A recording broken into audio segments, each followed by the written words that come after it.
दोस्तों, महाभारत के मुख्य किरदारों के बारे में तो आप सभी जानते होंगे, जिसमें युधिष्ठिर, भीम, अर्जुन, नकुल, सहदेव, इन 5 पांडव भाइयों को तो आप सभी जानते होंगे। परंतु क्या आप ये भी जानते हैं कि इन 5 पांडवों भाइयों की कुल 9 पत्नियां और 13 पुत्र थे? शायद इस बारे में बहुत कम लोग ही जानते होंगे। चलिए आज हम अपने इस एपिसोड में आज आपको पांडवों की पत्नियों और पुत्रों के बारे में बताते हैं। दोस्तों, पांडवों की एक पत्नी द्रौपदी के बारे में तो आप सभी जानते हैं। द्रौपदी 5 पांडव भाइयों की पत्नी थी, इसलिए 5 पांडव भाइयों ने द्रौपदी से अपना एक एक पुत्र उत्पन्न किया था। द्रौपदी का पहला पुत्र प्रतिबिंध धर्मराज युधिष्ठिर का पुत्र था। द्रौपदी का दूसरा पुत्र श्रुतसेन गदाधारी भीम का पुत्र था। द्रौपदी का तीसरा पुत्र श्रुतकर्मा अर्जुन का पुत्र था। द्रौपदी का चौथा पुत्र शतानिक नकुल का पुत्र था और द्रौपदी का 5वां पुत्र श्रुतसेन सहदेव का पुत्र था।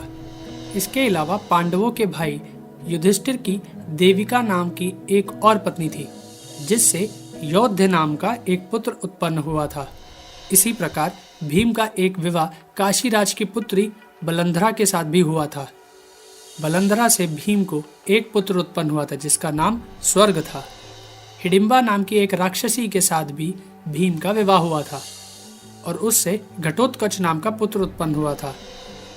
इसी प्रकार अर्जुन ने भी 3 और विवाह किए थे। अर्जुन का दूसरा विवाह उलूपी नाम की एक नाग कन्या से हुआ था।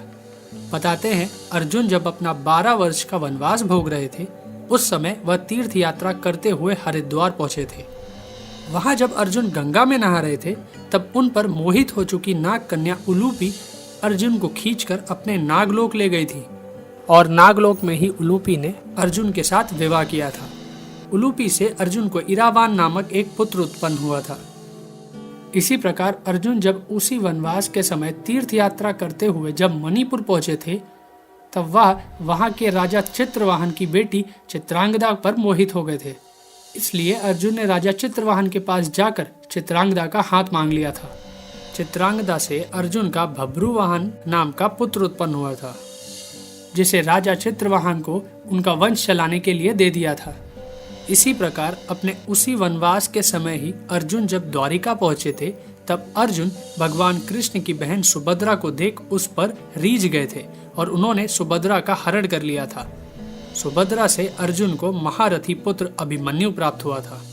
पांडवों के चौथे भाई नकुल का विवाह राजा शिशुपाल की पुत्री क्रेणुमति के साथ हुआ था। क्रेणुमति से नकुल को निर्मित नाम का पुत्र उत्पन्न हुआ था। पांडवों के सबसे छोटे भाई सहदेव की पत्नी का नाम विजया था और सहदेव को विजया से सुहोत्र नाम का एक पुत्र प्राप्त हुआ था।